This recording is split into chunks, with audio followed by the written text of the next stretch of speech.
This is The Joe Gaither Show on BamaCentral.com.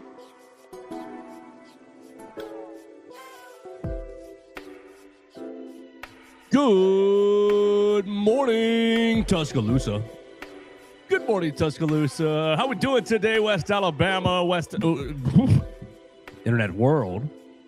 It's going to be a great day. It's going to be a great day. It's a Thursday on the Joe Gaither Show. You're watching us on the Bama Central YouTube channel, watching us on the Bama Central Facebook page, listening to us on Apple Podcasts, Amazon, Spotify, wherever you get your podcasts. You can find the Joe Gaither Show on Bama Central. We're live here in the Derek Daniel State Farm Studios right here off of McFarland Boulevard. We're going to have a lot of fun today. You can call Derek for all of your insurance needs at 205-758-3391. Like a good neighbor, Derek Daniel is there. He's got his marquee updated. He's got Theo. Did you understand the marquee? He said, "Did a couple of minutes. It's gonna be May." Are you an NSYNC guy? No, not at all. No, that was way before your time. That's an NSYNC reference out on the marquee. So make sure you check it out as you're driving by Highway 69 North on your way up through Tuscaloosa and Northport. You can see him just past the Tiger Rock on the left. Derek Daniel hosting the program and taking care of all of our insurance needs, taking care of my insurance needs. I know Theo signed up with him several months ago, so saving us some money. He can save you some money as well. We're also brought to you by Purple Turtle Roofing. Visit them online at roofturtle.com. You can check them out to see all their products and services, see their beautiful roofs right there online. You can schedule a free roof inspection. It doesn't matter if you've got a metal roof or a shingle roof. They can take care of you. Check them out online today at roofturtle.com. As you already noticed, we're here with our man Theo Fernandez. You can follow him at Theo Fernandez __ on the Twitter machine, writing all things Alabama athletics, particularly Alabama baseball lately for us at BamaCentral.com. Gonna have a lot of fun with Theo Fernandez, and in just a couple of minutes, we're going to have a lot of fun with Katie Windham. She's going to jump on and join us in just a couple of minutes. We got a lot. Holy smokes. Might be the easiest off-season Thursday in the world. And I know it's not technically the off-season yet because spring sports are still going, but it's the football off-season. It might be the easiest Thursday, off-season Thursday in the world, as yesterday, Kalen DeBoer received a contract extension, so that gives us some easy fodder to discuss. We can talk about that. We're going to officially lock in our picks for tonight's NFL draft, where Caden Proctor is going to be drafted, where Ty Simpson is going to be drafted. You can read my piece on Caden Proctor this morning, basically kind of a 5 things you need to know. Target audience is the new NFL team that's going to be drafting him. So if you are a Detroit Lions fan and you haven't watched any Alabama football in all of the last 3 years, that's kind of who the target audience of this article is. It's very basic. If you watched Alabama for the last 3 years, you pretty much know everything that's in there. The game started, the injuries he dealt with, the struggles against speed rushes, but, massive size, massive athleticism, 3-year starter, all that stuff is in there. Crispy package, cologne is in there, so you can read that on BamaCentral.com, and we'll have one with Ty Simpson coming out in the next couple of hours that I believe Katie Windham is putting together either late last night or early this morning. So we're basically trying to get all the first-round guys up on the website today, and then tomorrow we'll get to the day 2 guys. Here's what you need to know, your new NFL team. Here we're going to kind of do the draft that way, kind of reverse, I don't know, reverse mirror look at the draft that way. But it's going to be a big day, Theo. You excited about the draft? The draft is just about, arguably, I think, the best day on the NFL calendar. I mean, it's absurdly fun every time. This was a draft that I thought was on the weaker side of things, but the Giants, 2 top 10 picks. I'm excited now. We got Everett's 2 voicemails as well. That'll be a fun time. We have a lot to cover. We could do 2 hours today. We won't, but we could. Yeah, we could, honestly. Theo, let's just start with this while we went on Katie, because we'll end with Alabama softball, Alabama Tennessee softball. Why don't we start with Alabama Tennessee baseball? I know here's your curveball right here. I think we were ready to do that at the end, but I'm going to go ahead and pitch it up to you while we wait on her to get ready. Alabama bad game on Tuesday. We talked ad nauseum about it yesterday, so we don't need to get into the errors anymore. But we've got 3 games set against Tennessee. Starts tonight, Thursday, Friday, Saturday. So if you're not into the NFL draft, you want to be deadlocked into Alabama athletics, you can do that by watching Alabama baseball as they're taking on the Vols, who have struggled without Tony Vitello, without future Alabama coach, according to Hunter Brantley. Tony Vitello. Hunter Brantley said we should go hire Tony V after the Tuesday night performance. I don't know if I'm quite there with you, Hunter, but I do love the enthusiasm. What do you think it really is the thing that needs to happen as Alabama goes into Knoxville tonight and wants to continue Tennessee's struggles, wants to get back on the right side of things for Alabama? Well, we talk about Tennessee's struggles. At the end of the day, I mean, this team has swept Mississippi State. And yes, you're in 13th place in the conference. You're 8-10. You are 2 games out of 4th. So everything could come together so fast for a Tennessee team that on paper is as talented as just about anyone in the nation. This is serious. Like Elander, for all the criticism he faced early, Elander kind of has helped turn things around. This is a flawed but talented team that really just kind of falls into the logjam of, well, there are about 7 SEC teams that nobody knows how good they are. So Tennessee, really, a lot of the discourse around this program has been similar to that around Alabama. Like they're not struggling with the same things. It's not errors that are killing them or anything, but there is a lot of disappointment. And you look like this is a team that a lot of people do really think will turn things around late as it's, well, the coach is settling in, right? And that's so much of what it boils down to. This is such a high leverage series for both teams because this is where we're going to finally start to, I think, see a little bit of separation in the standings. This is where Alabama says, yeah, look, we just beat Tennessee on the road in a series. We are back to being in line to host a regional. We are likely going to get a first round bye at the SEC tournament versus if you lose, 3 straight series losses. That is fringe top 25 if you even stay in the rankings. That is very, very, very uphill battle to get a regional. There's a lot on the line for both of these teams, I'd say. Probably the, frankly, highest pressure series Alabama's played since the Florida-Auburn back-to-back. All right, so last week you nailed it. You said Alabama would take 1 victory out in Austin. What's the number this weekend? 0, 1, 2, or all 3 in Knoxville? I'm going to go 2. Bama wins the series. That'd be a huge bounce back. Look, Tennessee at the end of the day, yeah, there's signs of turning it around. They're so inconsistent.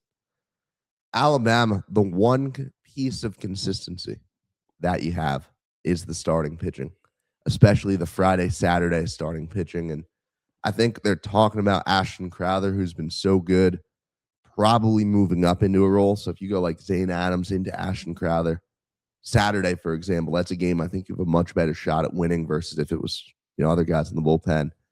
I do trust the bullpen enough to string it together for 1 game. That's in addition to the one that you should win. So I like Alabama to take this series, and I don't know if it'll be the prettiest series win, but any win on the road, especially against Tennessee, is going to feel real nice for this program and kind of hopefully quell some of the discourse online. Well, Theo, you can turn your attention. Oh, it looks like Katie got frozen in the backstage. Okay, never mind. We'll bring Katie in just in just a moment. There she is. Look at that. She already knew. We're going bam, just like that. Katie, you can steal a page from Katie Windham and Alabama softball's book. It doesn't have to be a pretty series victory. It's gritty, not pretty. It doesn't have to be a pretty win up in Knoxville for the baseball team. If they take 2 out of 3, it's a successful weekend. It absolutely is. Everett comments, way to have confidence in baseball, Theo. I've not had confidence in this team in a while. You're correct, Everett. I don't know how much confidence I have for the rest of the season, but I don't know if this is confidence or more just indifference towards what Tennessee has done this season. But you have 2 very, very good starters on this Alabama team. You have a guy in Miles Upchurch who could help you steal a game a lot of people probably won't expect you to win on Sunday. Yeah, I feel pretty good about my Crimson Tide pick. There we go. So I just messed up. I bumped Katie out. She was going to jump right back in here. I feel pretty good about the about your pick as well, because you've been following the team very, very closely all season long. Let's set it up, Katie, because we're going to bring her right in, and we're going to talk about the Kalen DeBoer contract. Yesterday, you had the Board of Trustees meeting. There we go, Katie. Now we're all on the same page. That's me messing you up on the second time.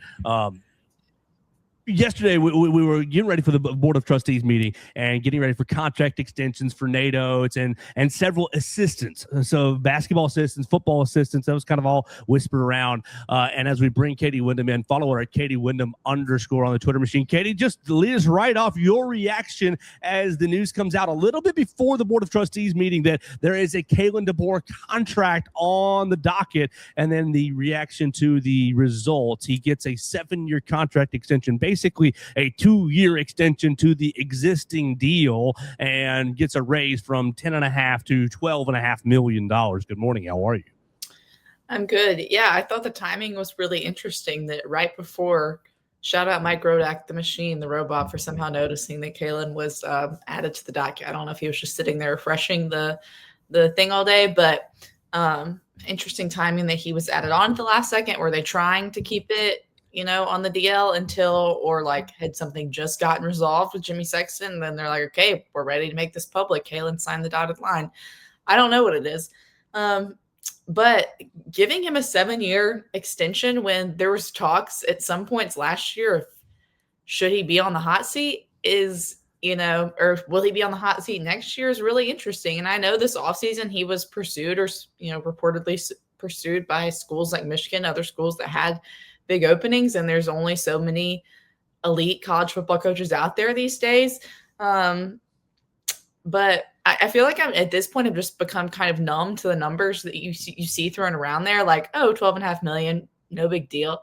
But like when you see it put in the perspective of like he's making more than Saban ever made, which obviously, adjust for inflation or whatever you want to talk about with all that kind of stuff, finances, the way things are these days, it's pretty crazy. He's getting paid more than Saban ever got paid. And he still hasn't won a championship at Alabama. And I say still, he's only been here for 2 years. But, I mean, he hasn't won an SEC title. He's won one playoff game against, a team that was pretty beat up. And so, and it was a game that they fell behind early. And then they got demolished in the quarterfinals, in a result that we only saw Saban have in the playoffs maybe one time and 8 trips or however many it was, that championship loss to Clemson and Santa Clara. So it's just things Alabama fans aren't used to seeing. In some ways I understand, and I appreciated the Board of Trustees member that he wasn't necessarily pushing back against Greg Byrne on the call, but just kind of asking like, are these numbers justified basically? And I don't know if he was specifically talking about Kalen, specifically talking about Nate, or just as a whole with all the names on the call, because there were a lot of people. And Greg said, based on our research, these are the best things, and we think we have the best coaches in the country, and this is kind of what we want to do to back it up. So it's a lot of money. Good for him. That money goes a really long way in a place like Tuscaloosa, Alabama, compared to Seattle, Washington.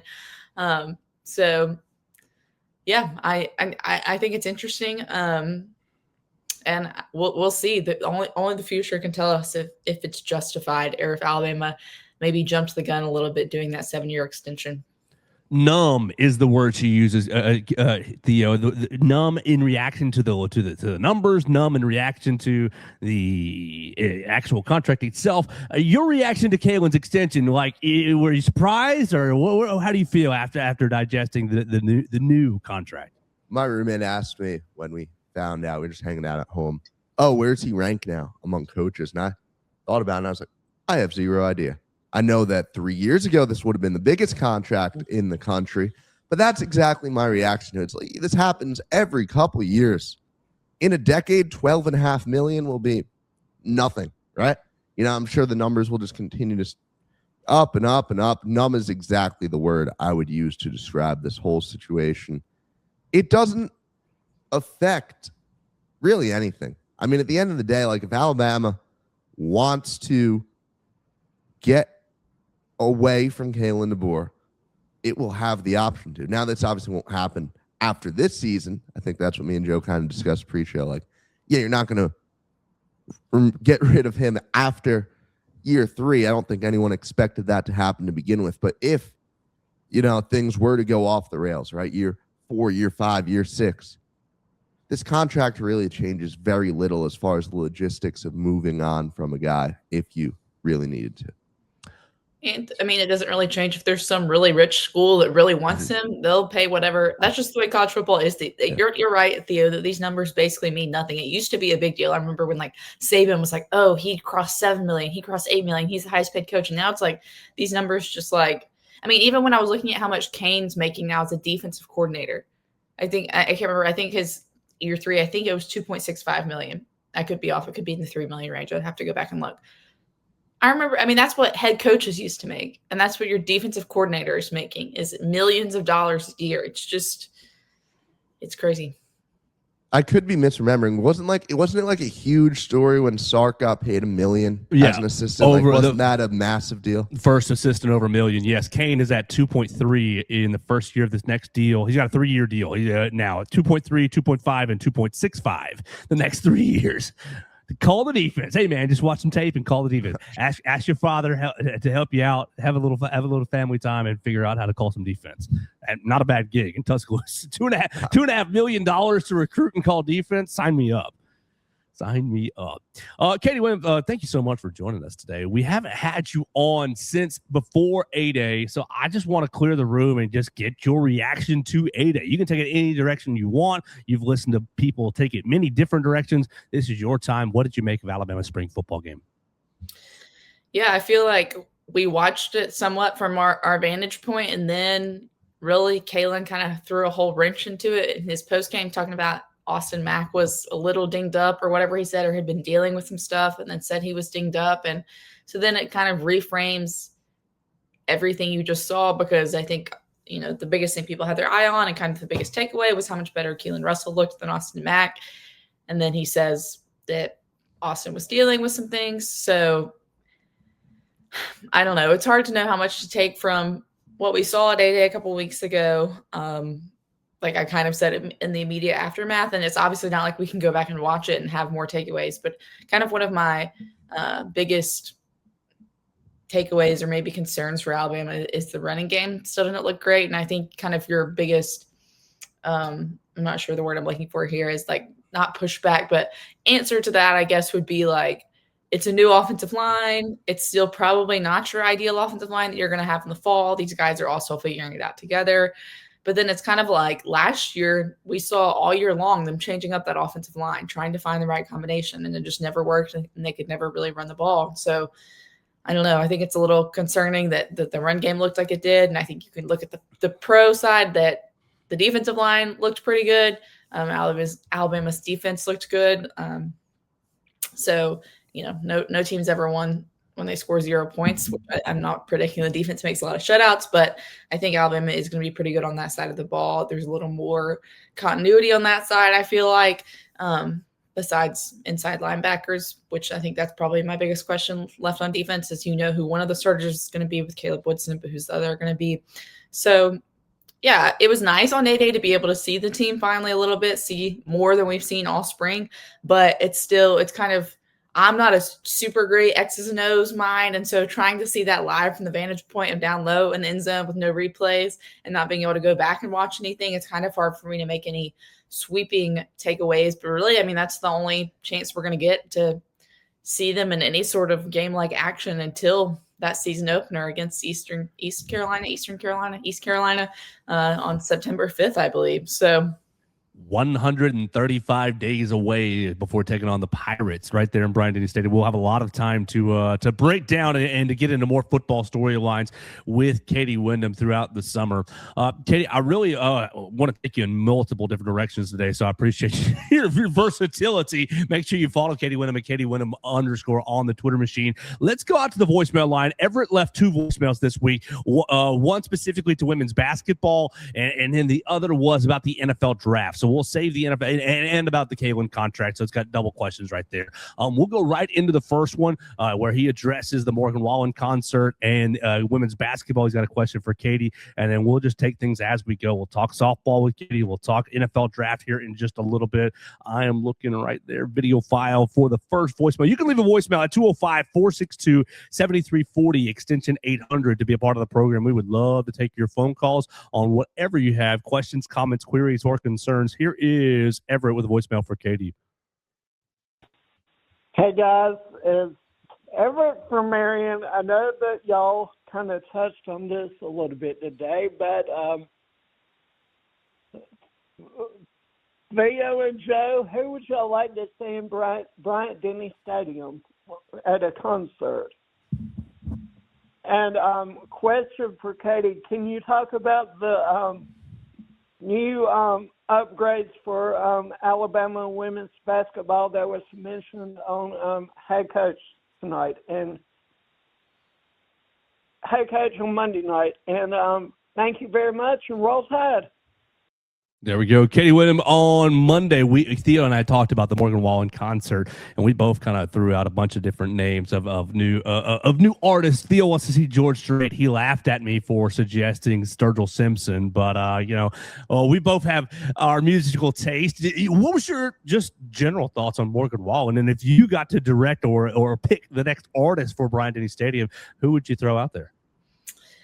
I think I guess it's a net positive for the city of Tuscaloosa and the athletic department that he performed all the money that brought in. I'm not a huge country person. I'm not like opposed to it. I just don't really listen to it. So I don't really have a strong opinion about Morgan Wallen either way. It seems like from what I saw on social media, people really enjoyed it, that it was an entertaining concert. So I'm all for that. I'm not really here to, rain on anyone's parade. As far as who I would like to see, I'm not a huge, I'm pretty boring when it comes to music. We were talking about this down at my little sister's bachelorette trip last weekend. All my top songs on Spotify every year are either Christian or musicals. So, I don't have a lot of variety. I guess in the spirit of Coachella, I would say Justin Bieber.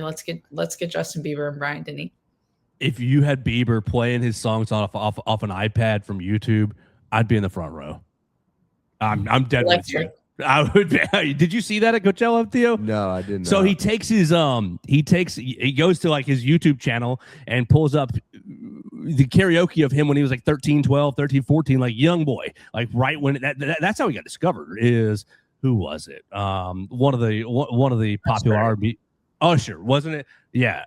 So one of the popular R&B guys found him off YouTube. And so at Coachella this year, 2 weeks ago, he just pops up YouTube and just sings along with his 14-year-old self and was just harmonizing. So it's like him as a child and him as an adult man. It was artistically beautiful. I'll take Sturgill Simpson over that one. Okay. All right. I appreciate that. Thank you. Give me a little credit. Sturgill's a good artist. How about Sturgill opening for Johnny Blue Skies? Ooh. I'm game on that. Yeah, I'm in the front row right there. Katie, what about women's basketball? Pauline Love is remaking her roster right now. If you don't know about the roster or these upgrades that he's referring to, that's A-okay. I've got at least one player on the roster that they brought in from Cincinnati. I think Theo's got another player they brought in that he likes. So what do you make of Pauline Love's first couple of weeks on the job? Yeah, it seems like from people that know more than me about the women's basketball landscape that she's done a good job so far in the portal. I don't know if she specifically was talking about upgrades as in like their facilities on Hey Coach. I wasn't listening. I could imagine her talking about that. With basketball, men's basketball getting their new facility, women's basketball will no longer have to practice in Foster at all, because I think they'll be able to kind of slide into the old men's facilities. And so everything will kind of get to be in Coleman, which is a big upgrade for them. Obviously, it'll be where they play. It'll be where their locker room is. It'll be where all their stuff is. And so I think that helps her in recruiting, is that, look, you have nicer facilities than what they had in Foster and having to practice in that gym sometimes. But yeah, I keep getting emails in my inbox from Anna Nobles, the women's basketball SID, about portal prospects they're signing. They were able to retain Ace Austin, which I know was kind of what a lot of people were worried about when it was announced that Christy Curry was leaving. Seems like she's pretty loyal to the state of Alabama. And Pauline Love, she got a pretty nice, facilities. That's what I kind of figured once I heard your question, that when her talking about upgrades, that's probably what it was. Because, when I met with, it wasn't just me meeting with her. That sounds like I had like an exclusive with her. The day she had her opening press conference, and I asked her about, what do you got to do to get more butts in seats, basically, to get more people invested in women's basketball in the Tuscaloosa community. She said that she's going to open practice up to anyone that they can come watch. She wants you to feel like you can bring your family, that they can come sit in there and listen. And, she said that she had a coach tell her one time, I think it was somebody at Arkansas, that, a game is never going to be dead silent. There's going to be distractions, kids screaming. So why not practice like that and have that in there? So she wants the community to really feel like they're part of the Alabama women's basketball family. And I think, I think she has some strategies to get more butts and seats in Coleman, because I think a lot of times you kind of start to hear the discourse again of, they should just move back to Foster Auditorium, because, frankly, it does look horrible a lot of the times at women's basketball games when you can count every person in the stands because it's that spread out. And so I think that's kind of one of her bigger tasks on top of building the roster, is getting the fan base more engaged. Because if we talked about before, Alabama fans will support women's sports. Joe, you were at Rhodes last weekend. You see what they do for that. Gymnastics has not had the best attendance the last couple of years, but it's still probably at least double, sometimes triple of what women's basketball has. So they will support women's sports and teams that win. And so I think you just have to find the right person that can kind of do that. And it seems like she may be that person.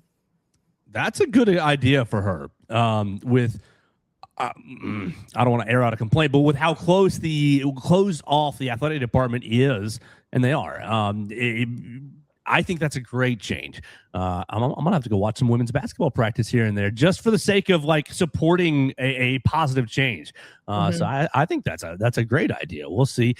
You've got a player that you like. Let me tell you about the Cincinnati forward, and you'll tell them about the other transfer portal target that you like. I like Kylie Torrance, because you lost Essence Cody in the transfer portal, and that's just what happens with coaching changes. I don't really think there's anything deeper than that. Coaching change, Essence Cody looks for a new home.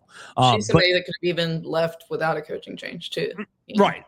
And so Alabama goes out and gets Kylie Torrance from Cincinnati, 6'2", rising sophomore. So young lady. So she's got 3 years of eligibility left. She averaged 7.7 points, 6.9 rebounds, 1.1 blocks, and a steal per game this past year in 28 games for the Cincinnati Bearcats. Now, Cincinnati wasn't really that good this year, but she enters the portal and gives Alabama somebody that is productive in the post already. So I think that's a good get for Alabama, and you should expect Kylie Torrance to be contributing for the women's basketball team this year. Yeah, the other pickup I saw, which I don't know if it's the word I would use on this, just because I'm not trying to air it out, but Amira Anderson, guard from Boston College. Just Boston College women's basketball evidently wasn't a great program. But you got a 5'11" guard who averaged 7.9 points and under an assist per game, shooting 33% from the field. I didn't see enough to see what happened? Why weren't we passing? But very ball dominant player. Could be interesting next to Ace Austin. Could be the leader of the bench unit. We'll see how that unfolds. But a freshman, you got 3 years to develop her into something. What do you think about going to open women's basketball practice? I think that's a cool idea over there. Coach DeBoer, what about open men's football practice? What if they just did that once a month? Imagine how wild that would be. What a concept.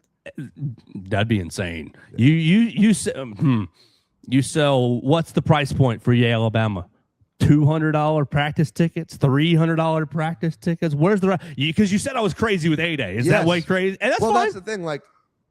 What's the price point for practice? It should be an affordable experience. It should be a $20. I don't think people would pay more than they pay for a game. The face value tickets for the non-conference games are $45. I don't think people would pay $200 to come to practice. I'd be paying more for practice, just so I can hear Coach Womack get after some people. Well, the richest boosters get to go to practice anyway. Yeah. And they're paying for it, right, one way or the other. I think the average fan would pay $20 to go watch practice. $20 is a steal. You'd have a wait list. You'd have a huge wait list. I think the average football fan would be kind of bored once they get in there and realize, okay, wait, this is what we're doing for $20. Well, that's why they're the average football fan. I think $20 is a very fair price. They're gonna see take off work in the middle of the day to be there, and there's nowhere for them to sit really. But they like the time to do it would be maybe once in the spring and once in fall camp, because I understand whatever when you're prepping for a specific team, when you're scouting them, when you're drawing up plays, I understand not wanting people in there. But like in the fall camp or spring, when you're just working on getting better, installing stuff, like you would think that would be an okay time to let people, especially in the spring. You're so far removed from the season, you don't even have your full roster yet because of injuries and because some freshmen that are still going to come in. Like that would be a great opportunity, but will that happen? Probably not. Yeah, I think that's a pipe dream for all of us. But I think if I were Alabama, I would be working with Kalen DeBoer to figure out, because you got to make it a price point where not everyone's going, because you get too many people around. I mean, you turn people away. There's, like you said, there's not a place to sit. If you're paying the $150, $200, like what you're in for. It's a 2-hour standing affair where you're going to hear language that you're not really that isn't PG. That'd be criminal to charge anything over like $50. Well, maybe so. Call me a criminal.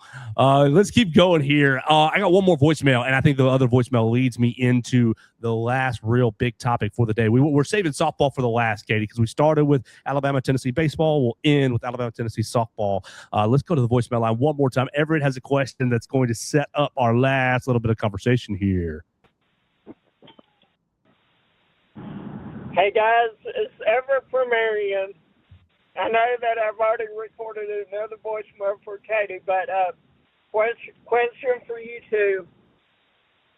Who do you think will what number do you think Ty Simpson will go in the NFL draft? And I want your thoughts on Kalen DeBoer contract extension. Thank you very much, and looking forward to hearing from y'all. Thank you. Roll Tide.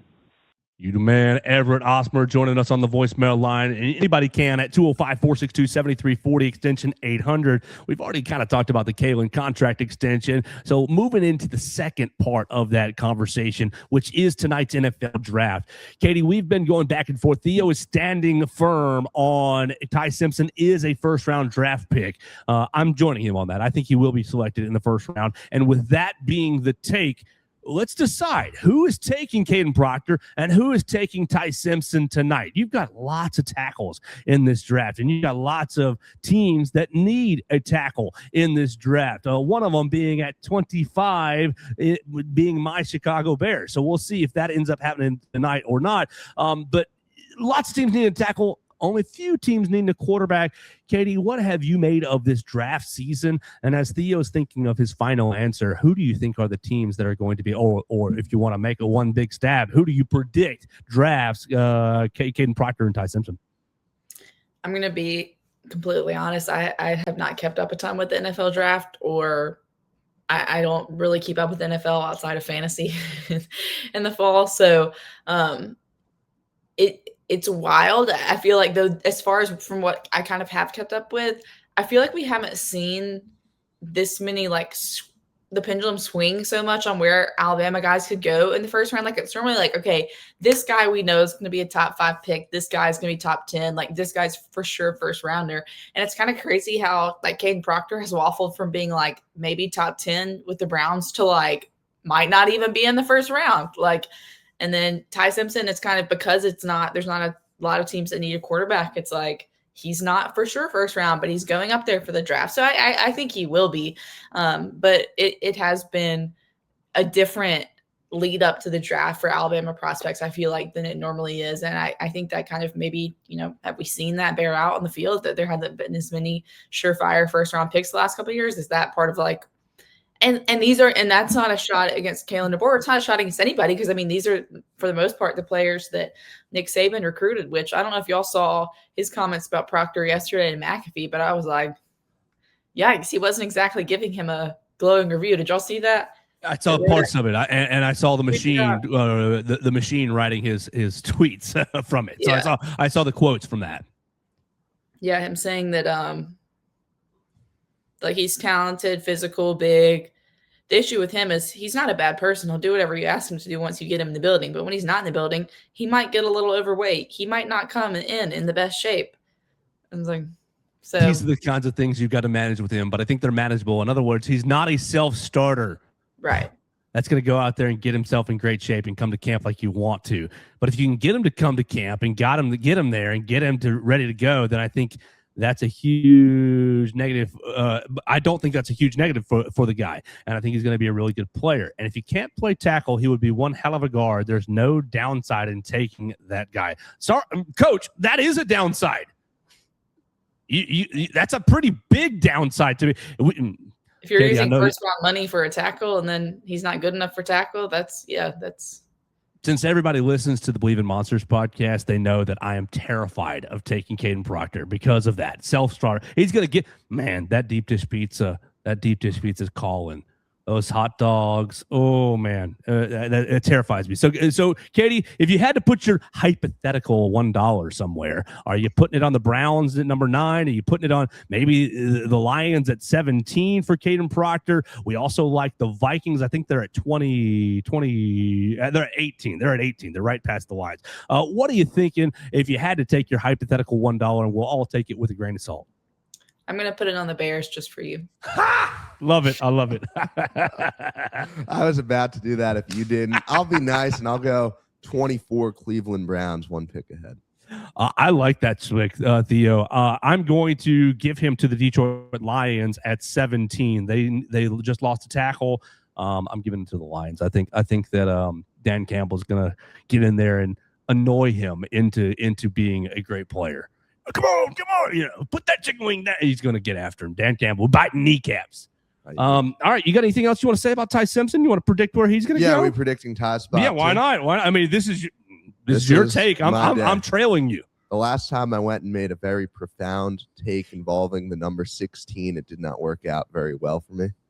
So I need Ty to go top 16, and I do believe it will happen.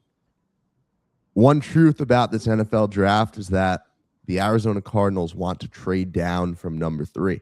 Another is that teams view Jeremiah Love as a generational can't-miss running back, which, stop me if you've heard that one before, because it feels like we're on the 7th generational running back of this generation. But Jeremiah is one. Jeremiah is one. And you know who really thinks he is one, and you know who's reckless enough to trade up for a running back? Jerry Jones at number 10. The Cowboys trade up from 10 to 3, select Jeremiah Love, and at number 10, the Cardinals select Ty Simpson, jumping ahead of the Rams, Jets, and Steelers. Top 10 pick, Ty Simpson. Write it in a storybook. I love it. Katie, are you going to co-sign the story, or do you see it going a different way tonight? I got that was a great story. So to co-sign it. That's all right. I mean, I can't top it. No, but I unfortunately don't think that's going to happen. I think it's great. I love it. I'll be pulling for that for sure. I think he's going to be a first rounder. He's going to be selected tonight. I think that he's going to be selected at about 26 or so. I think you see that. I think you see the Bills at 26 as a great trade up opportunity from 34. The Cardinals are at 34 tomorrow night. I think from 34 moving up to 26, just after the Bears, Bills are gonna move on out of the first round, and I think that Ty Simpson will be taken at 26. That's I'm gonna call we're that. Both going Arizona. Yeah, I'm going Arizona. Yeah, I'm feel really good about that. And I feel really good about him being a first round pick. Don't really feel good about him being a 16 or better, but that's okay. First round is still like really solid, especially. I think Arizona might be one of the teams I think that never took an Alabama player in the first round during the Saban era. Really? Deontay Thompson was a late round pick, or Rashad Johnson was a late round pick. Teams. The Bears never did. The Bears took Eddie Jackson in the 4th round. You got what are the Cardinals? The Cardinals took Ed Stinson late. The Cardinals. That's all I've got. I've got Deontay Thompson. I got Ed Stinson. I got Rashad Johnson. That's all I got. No Alabama. Oh, Kenyon Drake was a trade. Kenyon Drake was a trade from the Dolphins. That's all I got. Right, that's all I got. So we could be, since technically Ty was a Saban prospect, we could be our Saban recruit. closing that loop right there. So we'll see if the hey, last thing on Ty Simpson, I got the warm fuzzies when I started reading the stories that Tyler Booker is going up to the draft to hang out with Ty Simpson in the green room. Katie, just that relationship and how viral that clip's going to go if he does go in the first round of Tyler and Ty jumping around in the green room and celebrating. Yeah, that'll be sweet. Booker's just such a nice guy, such an enthusiastic guy. And I think they had like a genuine friendship, obviously. Like sometimes I think some of that stuff is like played up, but I think theirs is for real a thing. And that'll be awesome. Also, great memory, Joe. I just looked up Christie's thing, which I don't know how updated this is, but the only players that Arizona even ever drafted was Rashad Johnson in 2009, Ed Stinson in 2014, and Deontay Thompson in 2019. 3 for 3, boy. Love that. Appreciate that. Go ahead and look that up for us real quick. Let's pivot to the last thing, and that's going to be Alabama softball. Before we get our preview on Alabama and Tennessee softball, we want to remind everybody about Purple Turtle Roofing. At Purple Turtle Roofing, we're not just another contractor. We're your neighbor and your advocate when it comes to protecting your home or business. With years of hands-on experience, top-tier certification, and a commitment to excellence, we've built a reputation as Alabama's go-to roofing solution. We specialize in residential roofing, commercial roofing, emergency storm repairs, full-on roof replacements, insurance claim support, and more. You can visit us online today at roofturtle.com or call us at 877-PT-ROOF-5. We'll come out and give you a free roof inspection. Make sure that your roof is good to go to give you the peace of mind that you deserve. Check us out online today at roofturtle.com or call us at 877-787-6635. Purple Turtle Roofing, roofing with heart, built to last. All right, we're hanging out in the Derek Daniel State Farm Studios with Theo Fernandez and Katie Windham. You follow them at Theo Fernandez __ and Katie Windham _ We started the program with Alabama, Tennessee baseball. Let's end it with Alabama and Tennessee softball. The softball ladies are playing a Saturday, Sunday, Monday series, so they are trying to avoid the draft coverage. They're really getting on ESPN2 on Sunday, so great, national TV right there. Was in Rhodes Stadium, just as you mentioned. I saw game 1 and 2 live in person last week against Kentucky, the worst team in the SEC. On Friday, they looked like the worst team in the SEC. On Saturday, a little more competitive, had a little more bite, and had a little bit more drama in Rhodes Stadium. But Alabama won and swept on Sunday, so that's 6 consecutive SEC series wins. Really, really rolling in conference play. Katie, what do we expect this weekend up in Knoxville? Yeah, this is probably going to be the series that's the most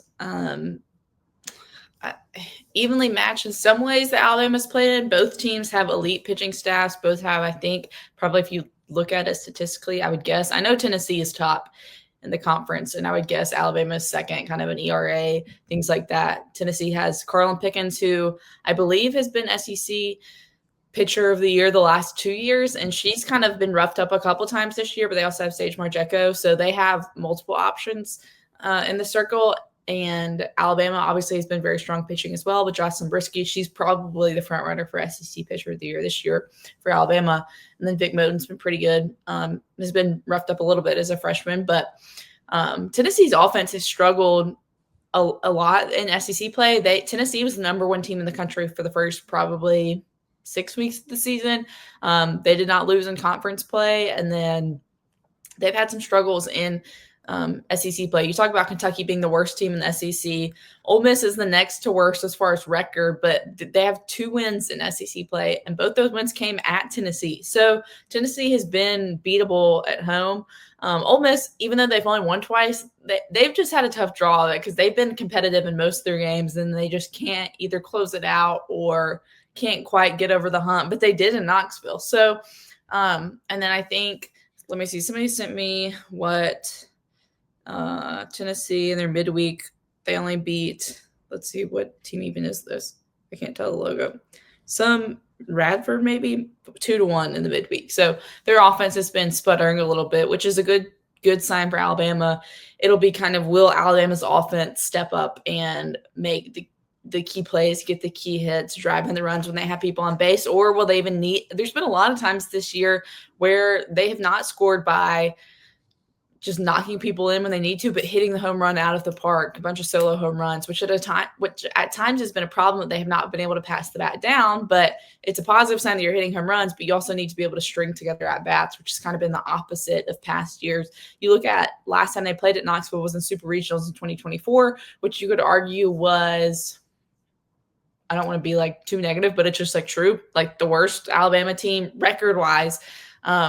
Since like the early days of Patrick Murphy, like they had a losing record in SEC play.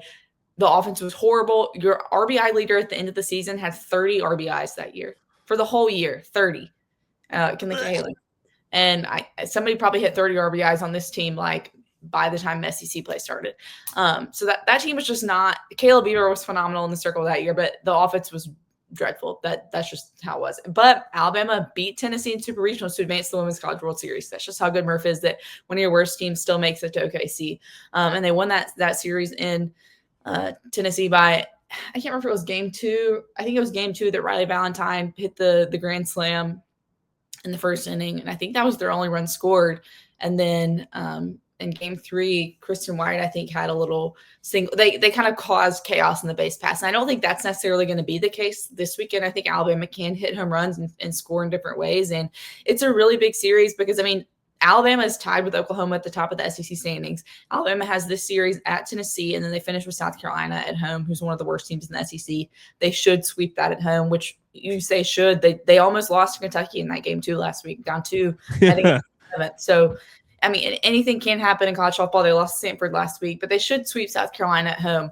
Oklahoma finishes with, I believe, I think they have Georgia at home this week, and then they go to A&M. I think that's what it is. I know that it's Georgia and A&M. I'm not sure where it's at, but that's tougher than what Alabama has. And so basically, I think if they can win this series in Knoxville this weekend, they have a very, very, very good shot at winning their first SEC regular season title since 2019. So there's a lot on the line. There's a lot on the line for national seeding. They were, I think, barring like them losing the next 6 games, I think they're pretty much locked as a Supers host. But I think winning this series probably, if they win this series, that cements being a Supers host and probably a top 3 host. They're probably that anyway. But that loss at Stanford kind of put a big negative on their NCAA resume. So there's a lot on the line this week. This is a big rivalry in all sports, but it really is in softball too. They've been 2 of the best programs in the SEC. Alabama's obviously had a lot more success historically, but it should be a good one in Knoxville. And yeah, it's their Saturday, Sunday, Monday series because it's the Monday night softball thing that they do on SEC Network. So it's a little bit different schedule, but big series. Katie, away from the series real quick, something you reminded me of that I've been meaning to ask you. If you're able to bet on SEC softball awards, would Vic Moten be the favorite for SEC Freshman of the Year? No, because there's a girl from Oklahoma that has set the Oklahoma single season home run record as a, and they're still, her name's I think Kendall Wells. Her last name's Wells, but yeah, no, that girl. Well, it depends on if Oklahoma nominates her for Player of the Year, Freshman of the Year, but I'm not sure if you can be both. I think you can, but yeah, no freshman has a shot outside of her. And there's been she's obviously done well this year, but there's been a couple. The softball has been so battered dominant this year that there's a couple of freshmen that have just done really well. I think she would be Alabama's Freshman of the Year, obviously, but she doesn't really have a shot at SEC Freshman of the Year. Is she like the all SEC freshman team pitcher? I'm trying to think. I would think so. I'm trying to think of other freshmen around the SEC. I'm trying to remember if there's been any that Alabama have faced this year that have been good. Texas doesn't really use a freshman. Tennessee doesn't really a lot. Florida relies on Keegan Rothrock a lot. I would think she'll definitely make all SEC team, I would think. There we go. Well, it's going to be very, very exciting this weekend. You can follow all the coverage at BamaCentral.com. Follow all the coverage at Katie Windham _ on the Twitter machine. Alabama getting going Saturday at 3, Sunday at 3. You'll be able to see that on ESPN2. And then, as we mentioned, Monday at 6 p.m. on SEC Network. Katie, any big draft celebrations? You already said you're not an NFL lady outside of the fantasy football, and that's okay. But Theo and I support really bad teams or bad teams lately. And so the draft is like NFL Christmas. It's an exciting day for us. I know your husband, he supports a really good, successful team. Is he excited? Are y'all going to have a draft extravaganza, do some cooking, have a party, do anything related to the draft this weekend? No, we're not. He is he like is somebody that's like in all sports is like almost more interested in the off season than the actual season. Like, who are we going to draft? Who are we going to trade for? Like, so last night he was looking at a million different mock drafts for the Patriots. I think he said he wants to tackle, not Caden Proctor, but a tackle. No, we will not be doing anything to celebrate. Actually, tonight we will. I'm assuming the draft starts like 7. I think it's at 7, yes. The first round normally lasts like 3 hours, even though it's only 32 picks.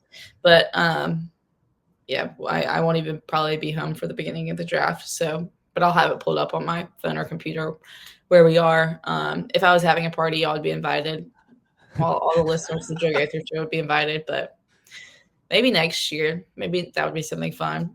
It is an exciting, I think for NFL fans, it's kind of the biggest, maybe, would y'all agree with this, biggest overlap of college and NFL fans in like one night, because it's like you're passing on your favorite college players to the NFL. So I think it's always exciting, especially for Alabama fans, because there's normally, at least the last 20-ish years, there's been a lot of Alabama guys drafted to kind of get to see their dreams come true.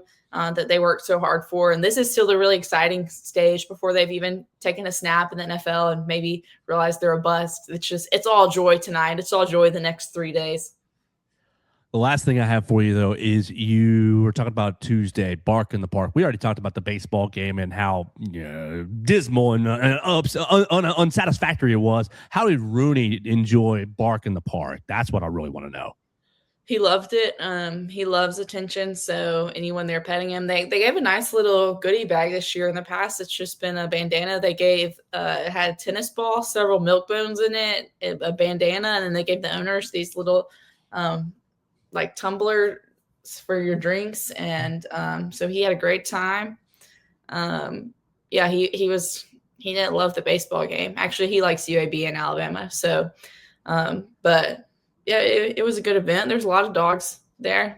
Obviously, a lot out in right field, but there's a lot in the stands too. So, to ask, I know you are talking about baseball a little bit at the beginning, but Theo, and I know you said the last couple of weeks you've been concerned. Is Tuesday just kind of a continuum of the concern, or do you think this team is like in a downward slide for the rest of the year? Or do you think it's something that can turn around and still be like a regionals host maybe, or do you think that's out of the picture? I do not think Alabama will be hosting a regional. I think we're going to continue this slip downward spiral, which is ironic because I actually did pick Alabama to win this series against Tennessee. That more so boils down to Tennessee's own inconsistency as really not a good baseball team itself.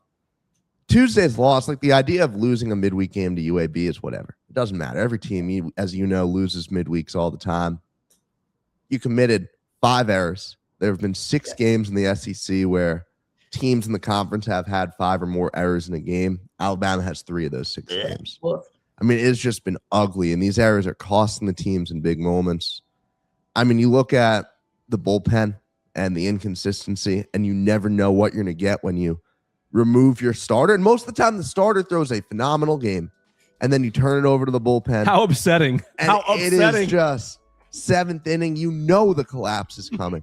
You're sitting there, and you know exactly what's going to happen, which I was actually stunned on Sunday when Alabama's bullpen actually hung on for the win. But no, there are too many flaws that have plagued this team over and over again this season. I haven't even addressed the bats, which have been dreadful at times too, and striking out 49 times in one series, which is the most in program history. Just some ugly, ugly stuff, and it sucks because you know there's so much potential on this team.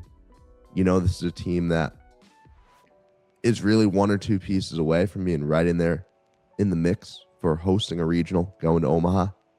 And it just doesn't appear that that'll be the case. I don't be surprised if Alabama, 3rd game of the regional is done. Oh. Well, We'll follow that the rest of the week. It's going to be a huge diamond weekend with Alabama taking on Tennessee in both baseball and softball. You can follow Theo Fernandez for the baseball side of things and Katie Windham for the softball side of things. We appreciate both of them hanging out with us on the Joe Gaither Show today. We'll be doing all kinds of NFL draft coverage on BamaCentral.com the rest of the day and evening and into the weekend. We're going to have a big show tomorrow. Hopefully, we're going to try to see if Henry Sklar wants to catch up with us and talk about the Eagles and talk about all the day 2 guys. Jeremy Bernard, does he have any shot, percentage chance of him getting drafted tonight? 1%, 2%? 20%. Okay, that's good. I think it could happen. Okay, well, that'd be wild. We're not ready for it, but we can be at BamaCentral.com. So we're excited for all of the draft eligible guys, and we're going to talk to you again tomorrow all about the draft. We will recap a baseball game. We will get into, I guess, more contract stuff and discussions. All kinds of things happening this week. You saw college football playoff expansion, maybe not. 24 teams, government getting involved. We don't know. We got a lot more to talk about the rest of the week, and we'll do it right here on the Joe Gaither Show on Bama Central, BamaCentral.com. Thanks for joining us on today's edition of the Joe Gaither Show on Bama Central. Keep up with Joe on all his social media pages at Joe Gaither6. Subscribe, rate, and review the show on Spotify and Apple Podcasts, and be sure to read us daily at BamaCentral.com.